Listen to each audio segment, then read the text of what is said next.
Welcome to Learning Life Content. Please like, share, comment, and subscribe.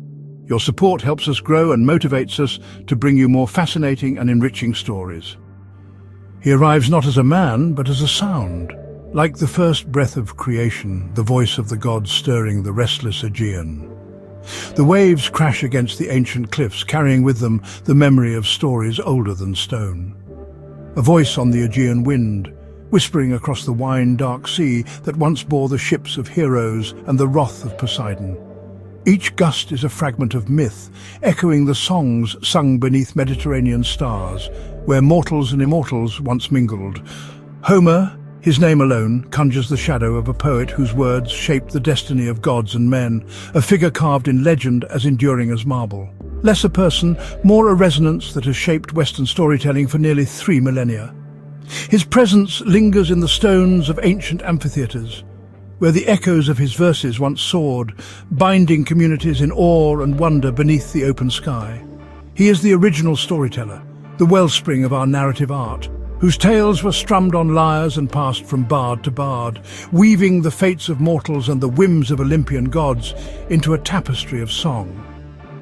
Before history was written, it was sung, and Homer was the first and greatest singer. His verses, born in the flickering firelight, were gifts from the muses, immortalized in melody and memory, echoing through the halls of time. To seek Homer, the man, is to chase a phantom through the mists of legend. We have no records, no portraits, only the ruins of castles and the whispers of myth. He is the ghost at the dawn of history, his true form lost to the ages.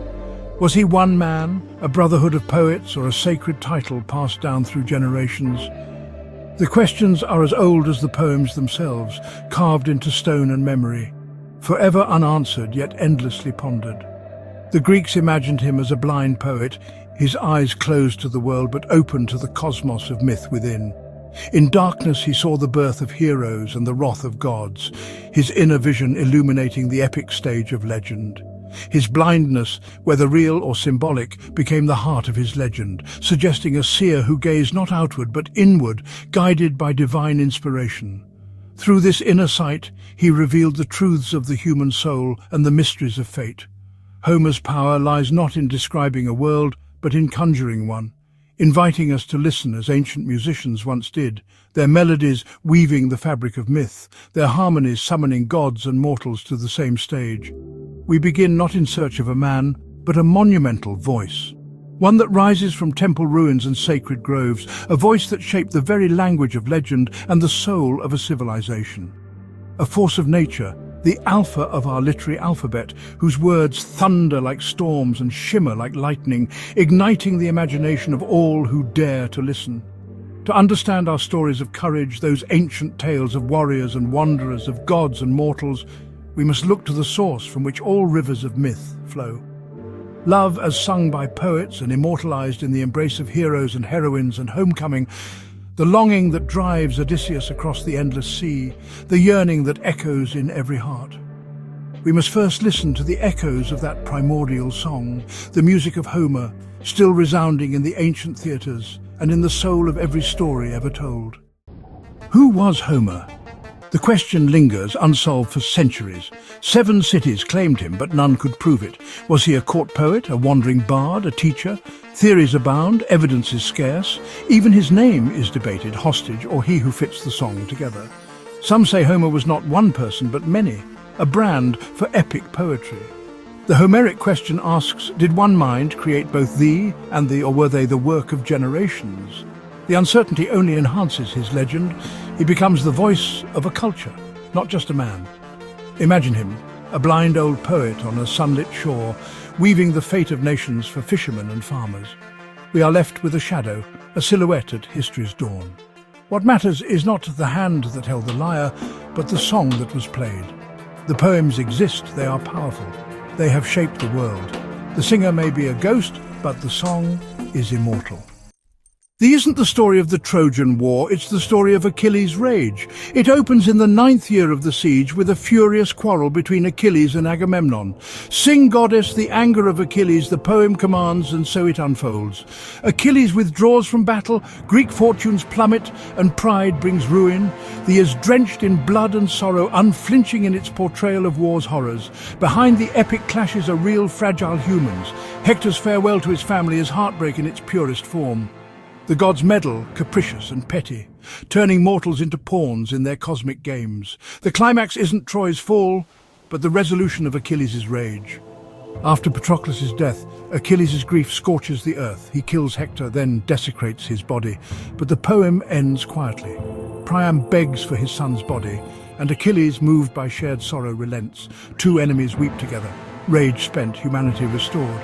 Thee is a war poem that is, at heart, profoundly anti-war. It shows the cost of pride, the randomness of fate, and the fleeting nature of glory. Its power lies in its empathy, its refusal to flinch from pain. In the end, it's a song of fire, fury, and forgiveness. If Thee is War's symphony, Thee is a fantastical journey of the soul. Odysseus, not a brute but a man of cunning and endurance, spends 10 years trying to return home. His journey is a series of trials, outwitting monsters, resisting temptation, navigating the unknown. Each adventure tests his blend of wisdom and resourcefulness. Meanwhile, in Ithaca, Penelope and Telemachus struggle to hold their home against predatory suitors. Penelope's loyalty and intelligence are heroic. She weaves by day, unravels by night, stalling for Odysseus' return. The emotional anchor, Odysseus isn't just wandering, he's fighting to return to those who need him. The climax is a contest of skill. Odysseus, disguised as a beggar, strings his bow and reveals himself. The suitors are slain, order is restored, and husband and wife are reunited after 20 years.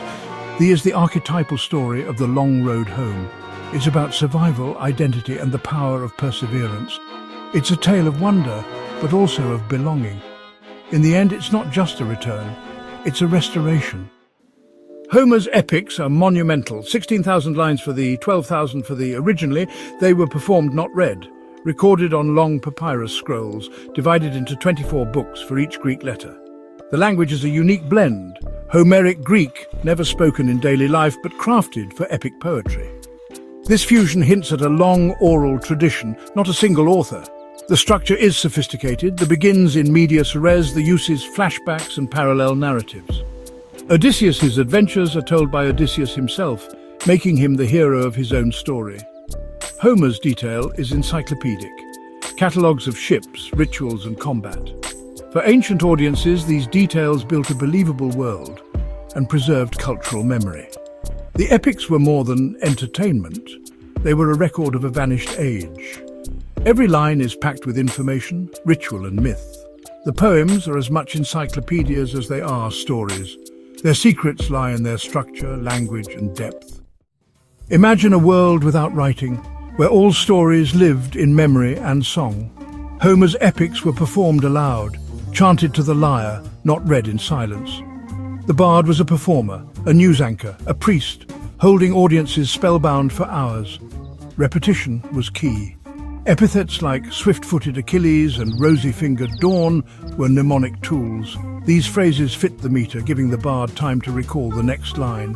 Type scenes arming a hero, preparing a meal, were repeated, comforting and familiar. For the audience, repetition was ritual, not boredom. The poetry's texture is shaped by its oral origins, driving rhythm, recurring phrases, formulaic scenes. When we read Homer, we glimpse the script of an ancient performance. The music is gone, but the echo of the bard's breath remains. Homer's poems are living performances captured in verse.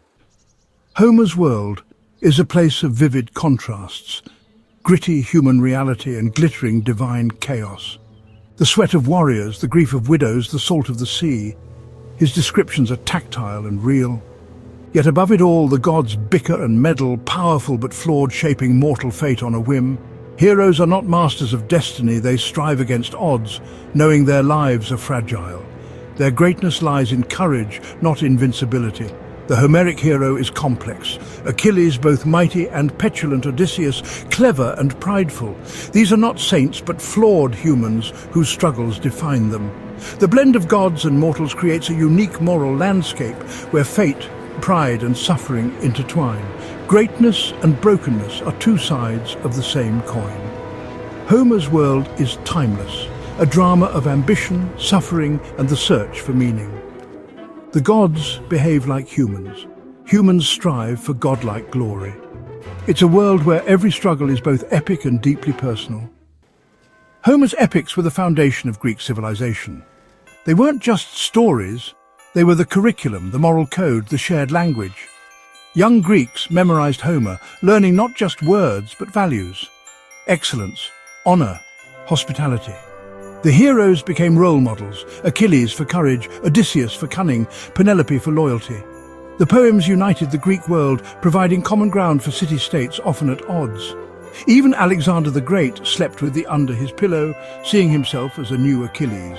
Homer's influence shaped art, drama and philosophy. Athenian tragedies and even Plato's Republic wrestled with his legacy. The poems were the Bible of the Greeks, cosmology, history and code of conduct in one. Scenes were painted on vases, sculpted on temples, quoted in assemblies. To be Greek was to know Homer. He didn't just tell stories about Greece, he created the Greek world. His words were the blueprint of a civilization. Centuries pass, empires fall, but Homer's voice endures. His characters, Achilles, Odysseus, Penelope, Hector, are now archetypes in our collective consciousness. Every story of rage, every journey home, carries a faint echo of Homer's lyre. His storytelling is cinematic. Vivid imagery, flashbacks, psychological drama. The techniques he pioneered are still the bedrock of narrative art. To read Homer today is to connect with something ancient and essential. His questions, what is a hero, what is the price of war, what does it mean to come home, are as urgent now as ever. The technology changes, but the human heart remains constant. His poems are a mirror, reflecting our own struggles and greatness across millennia. The blind poet still sees. His voice echoes through books and screens, a ghost in our global culture. He is the starting point, the patient zero of our literature. The mist may obscure the man, but the song is clearer than ever, if we only listen. Thank you for watching Learning Life content. Please like, share, comment and subscribe. Your support helps us grow and motivates us to bring you more fascinating and enriching stories.